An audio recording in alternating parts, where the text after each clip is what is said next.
I'm Taylor Jane Green, and this is the very first show of Toronto Wellness, so you don't feel alone. And what's that about?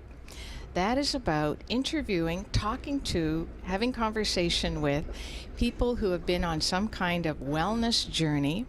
Usually there's that pivotal moment when we start to shift and say, you know what, maybe there's more outside of everything I've ever learned. And usually we have to have some kind of crisis to get dragged out of the box, some kind of opening that forces us, because human beings, we don't like to change. So this is about encouraging and reassuring all of us that you are not alone. So today we're kicking it off with Cynthia Breadner. Am I pronouncing your last name correctly? Yes.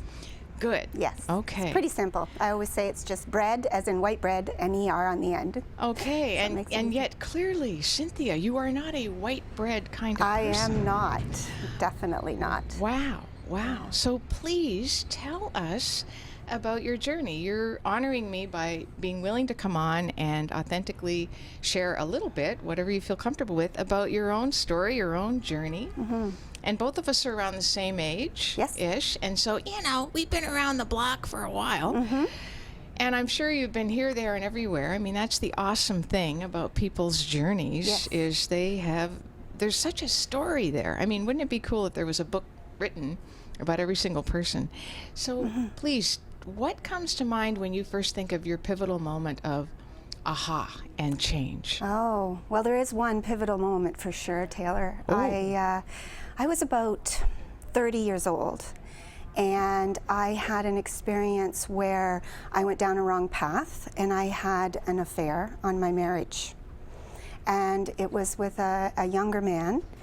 And at one point in the chaos of my life, he just said to me, "Have you prayed about it?" And that has always been a pivotal moment, even though that part of my life only lasted a short time. And isn't it amazing how we meet people for the wildest reasons that we look back and we go, I know, that old season reason stuff that people come into your life. Yeah. And it was pivotal because it sent me back to the traditional church, of which I had been out of for about 11 years. I ran kicking and screaming from the church at 19. Why? And then just because it had been a very strict experience, and I really found no God. I found nothing there. So I moved away from it, had no interest in going back until this moment. So I ended up going back in an unusual way. I went back as an administrator. I was led on my journey to go back as an administrator, and I was the administrator of a church for 6 years. Wow. And that 6 years really created for me a hunger to quest a spiritual journey. And what was it about being in at a traditional church that you'd run away from 11 years prior that created that hunger, that craving? A very good friend and minister introduced me to the greater understanding of that which I used to call God. Mm-hmm. I no longer call God any longer. I'm more in tune with a spiritual journey, and I'd like to just unpack that a little bit because this is the kickoff. Because I think that many people immediately, when you mention the word spiritual, are you spiritual? They often say to me, "Oh, I don't go to church." And it's like, well, I didn't say anything about church. I was asking you, are you on a spiritual journey? Because Talliard said that we are spiritual beings on a human experience. Talliard de Chardin. Yes, not human beings on a spiritual experience. So I started to really take that to heart in my spiritual journey as to when did my spirit infuse this vessel, and when and where does it go when this vessel is no longer part of this earthly existence? So that's opened for me each end of my life, which has allowed me to understand better a spiritual journey and enjoy those who come into my life and enjoy those who leave my life. And so death has become more of a friend because I release those who die back to the spirit world to go back and rejoice where they want to be. Wow. Mm-hmm. I know I often say to clients, we come in alone, we go out alone. Exactly. And my human existence, I mean, as I say, I left kicking and screaming at 19. I sort of ran away from home. My parents are both deceased now. My father died in 2005. My mother died in 2009. And I had a brother drop dead at 56 with a heart attack. And I facilitated over those 3 funerals as the clergy. And when I went to my brother's, it was particularly special because he was a biker dude with and lived in north of Tattoos Edmonton. and He the had bike. tattoos, he had a beard down to here, and he always said to me, see this, this is why I live north of Edmonton, because see how red it is? I have to stay, you know, in a culture where he was quite a self-professed redneck. So when I did his funeral, there was about 160 people there, and they all came in the middle of January. So you were clergy at this point, I so was that questing really led you even deeper into the church at that time. And since those were the times when I realized that I wasn't wanting to be clergy because I wanted out of the traditional church box. Wow. So I again started on this quest because I spent 9 years attempting to be ordained with traditional Christian ministry, only to discover that that isn't my authentic self. That's not my spiritual journey. Isn't that something I know a good friend of mine often says, and once we arrived, it was neither what we expected nor wanted. And yet, my goodness, the only risk is that you don't take a risk. You don't want to be, like they say, the deathbed consensus. You don't want to be sitting around on your transition bed, Right. saying, you know, I never did this, I never did that. So you're one of those people who has the satisfaction of knowing, you know what? Been there, done that, got the whistle hat t-shirt, and I found out what I didn't want by giving myself what I thought I wanted. What a rich, satisfying, and I'm sure not always easy, but... No, it's been tough, and in the last 10 years particularly, I went back to university in 2007 at 48 years old. I went back and I got a 4-year honor degree and a 3-year master's. Whoa. And finished in 2013. When you go back to school, babe, you go back to school. I went back full bore because that's what the church required of me to be ordained. Right. But the richness was in the education I got alongside of that, which then took me away from the initial reason I went. And again, it was blossoming. And the other satisfaction I have is in my spiritual journey. I have 2 children. My daughter will be 30 this month in April, and my son is 28. And I have 2 passionate entrepreneurial children who know that they want to live their passion at 30 and 28. Wow. And I believe that that's part of my reason for being here, and the reason I was given these 2 spirits to birth through my womb is so that I could teach them that their spiritual journey is all their life. Don't wait until they're 48 like I did to figure out that, you know, people telling me I wasn't pretty enough, or being not the right weight, or not having a good enough job, or You're not smart enough. the chatter in the brain that goes on and on, of which I have only just released in the last 2 years by all of a sudden meditating and realizing the noise in my own head was deafening. Wow. And so the spiritual journey around finding out where is that chatter coming from, and then hushing it and exhausting it, is virtually the most uplifting thing I have ever done in my life. Holy schmoly. So 2 things here stand out for me is, number 1, you gave your children, to me, what is the greatest gift ever to give children, which is you modeled following your own passion, being true to your authentic self, being willing to take risks, being willing to go back to school, being willing to face challenges. Exactly. Wow, in pursuit of your joy. Because some people say, you know what? We're here to hold a high vibration, the whole notion of light workers. You know, what's a light worker? Just people who want to bring more light into the world. And so if you want to bring more light, and when you think lightness, and they say, I have heard, the big they, that joy is the highest vibration, that you're following, or just relief, as Abraham Hicks would say, just reach for relief wherever you are on your emotional scale, but some sense of, and so you are being the best light you can be, to me, by following your passion, as Joseph Campbell said, follow your bliss. Follow your bliss, So the ground did rise up to meet you, as he says will do, and then you did stay the course, and you got even the master's. Yep. I lasted in seminary 3 months, by the way. I'm too free of a spirit, evidently. However, all right, delete, cancel. I'm a great free spirit. Yeah. But then, wow. I mean, I'm sure everybody out there's going, what do you mean you got the noise in your head to hush? Like, how the heck did you do that? Can we bottle that? How, what? I met a wonderful woman by the name of Jennifer Febble, and she has her own practice called Live Life Unbroken. And her and I met for coffee, and she was my doorway to the next phase. She works with hypnosis and meditation, if I might use that term loosely for her. And that was where she was my bridge to really sitting down and better understanding that I was following the chatter and not addressing the chatter. And the chatter came everywhere from, I think, past life, because I found that I had fears that I had no justification for, that I could not target in my life of where that would come from.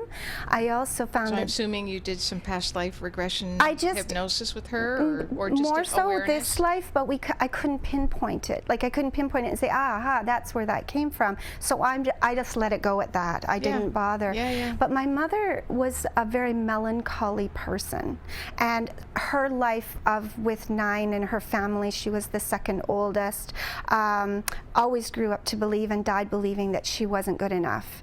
And she had imposed that into my DNA, my very nature.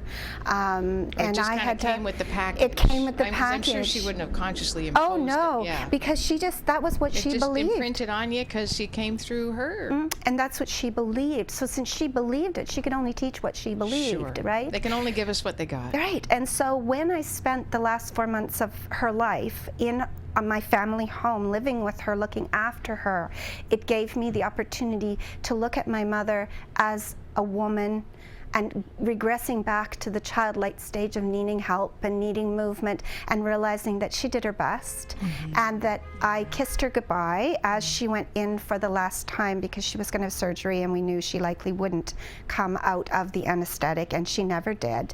But I kissed her and I said, bye-bye, Mama, and she said bye-bye, and that was, she never woke again.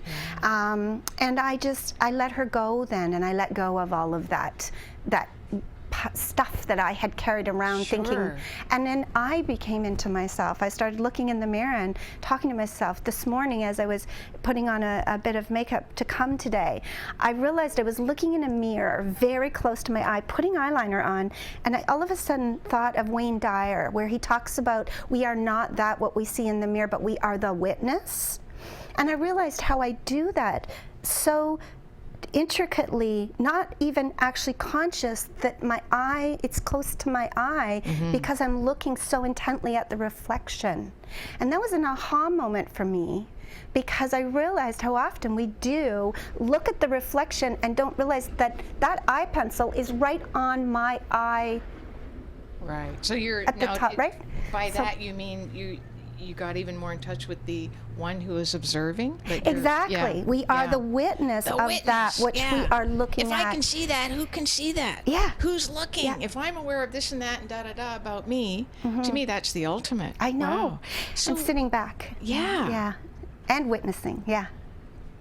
witness consciousness, as they sometimes call it. Yeah. They. Oh, Yeah. This show's Here's going this to have a lot they of they again. going on. Okay, Yeah. the they. Yeah. Culture or Or people outside of the box who I happen to have heard or talked to or read a book by or saw something on. So where to now, or what do you most value now? Where I'm heading now, and I'm trying so hard to do this, and I have been, this is my calling. Dr. Dyer also talks about having a conversation with that which he calls God before he was infused into the body of Wayne Dyer, and what do you want to do in this lifetime? And I'm coming to realize now that in this lifetime, what I want to do is marry the spiritual and the medical model. I think we're in a transition right now of where there's alternative practices coming up, and they're available for people to heal the 4 areas: the physical, the mental, emotional, and spiritual. And we tend to look at 3, but the 4th one, the spiritual healing, when we have gaping emotional wounds or gaping spiritual wounds, where do you go for care? And I like to offer that.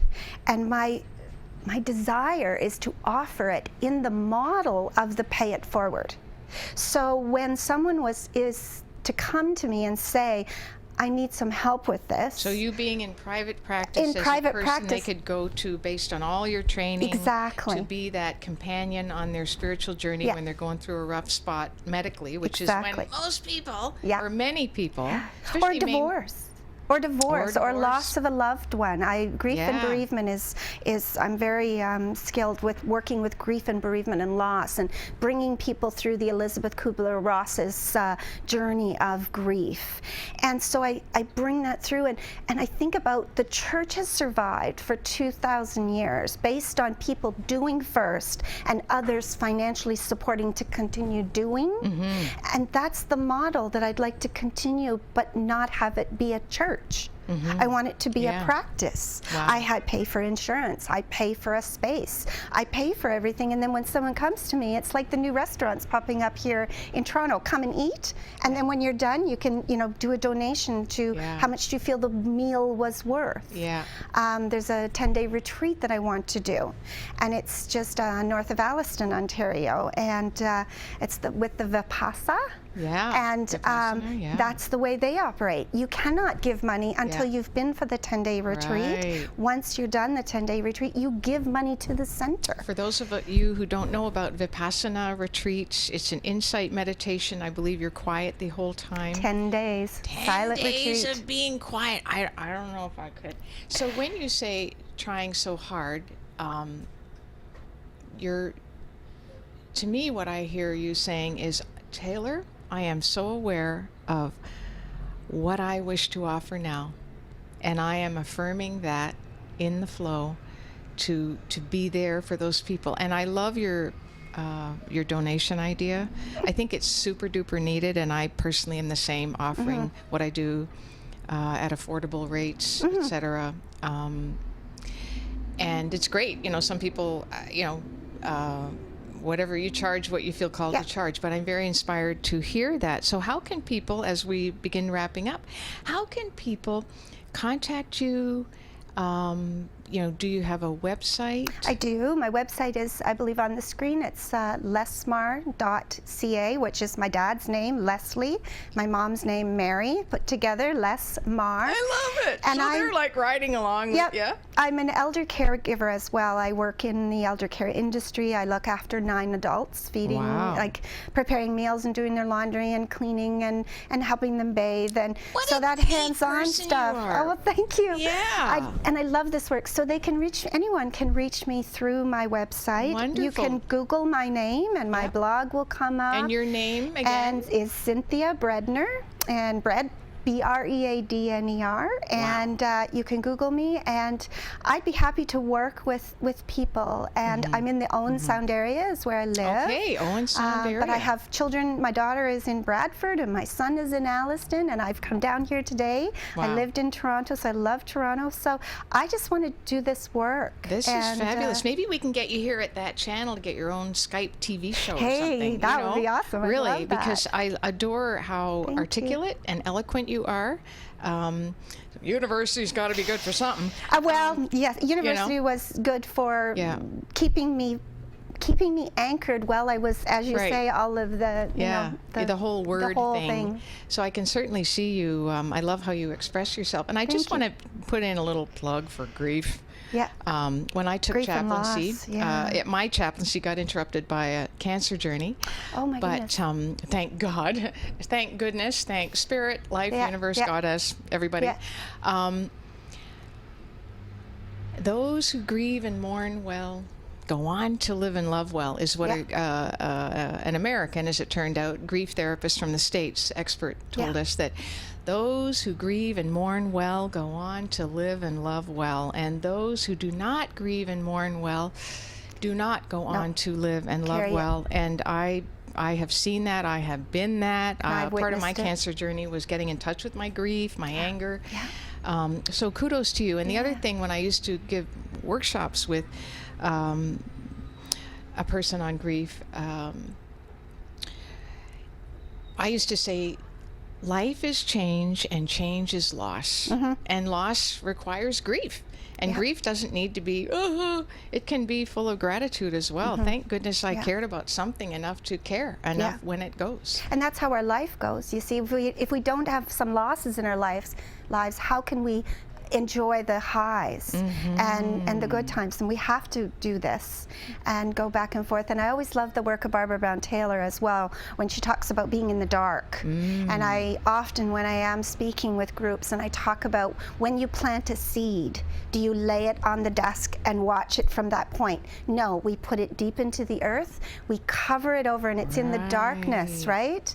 And So it's if you're gotta in the have dark, if you're in the dark, it's a good it's a good thing. Wow. Because new things are sprouting. As we go into spring, we're going to see all of the new life come, and that comes from things going back to the earth. Exactly. And in the cocoon, it's dark. it's I mean, dark. there's no DNA even in the mush, you know. It's no longer a caterpillar. You ain't a butterfly yet. Let's face it, you're just in the dark. You're just Exactly. lost, and yet you're this seedling. And as they say, manure, what is it? Depression can be seen as the manure that's been laid on the grass for the new growth. Yeah, yeah. Cynthia, thank you so much. Thank you, Taylor. For sharing. Oh Yes, my thank you. gosh. And we I will hope we be can do it in again. touch with you, those of us, who feel called to. Yeah. All right. And I'd be happy to. Okay. Thank you. Good stuff. All right.